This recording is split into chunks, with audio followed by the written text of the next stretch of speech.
बस्तीमा बसोबास गरिरहनुभएका यो कार्यक्रममा यो विजय उत्सवमा उपस्थित हुन नसक्नुभएका र विभिन्न पार्टीमा भोट हाल्नुभएका सम्पूर्ण मतदाताहरूलाई हामीले एकमुष्ट रूपमा सम्मान गरेका छौं र सबैलाई बधाई र धन्यवाद दिएका छौं। यो कुरा म तपाईहरुको बीचमा राख्न चाहन्छु। हामीलाई अति नै गर्व लागेको छ। यहाँले धेरै नै मेहनत गर्नुभएको छ, धेरै नै खट्नु भएको छ, राति भन्नु भएको छैन, दिउँसो भन्नु भएको छैन, भोक भन्नु भएको छैन, निन्द्रा भन्नु भएको छैन।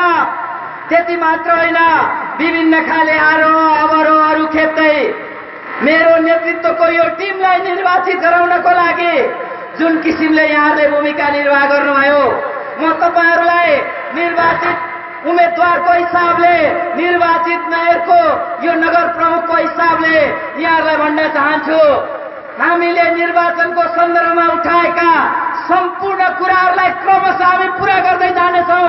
यहाँले उठाउनुभएका कुनै पनि कुराहरूमा हामीले धोका दिने छैनौँ। यहाँले राख्नुभएका सबै कुराहरू हामी उठाउनेछौँ।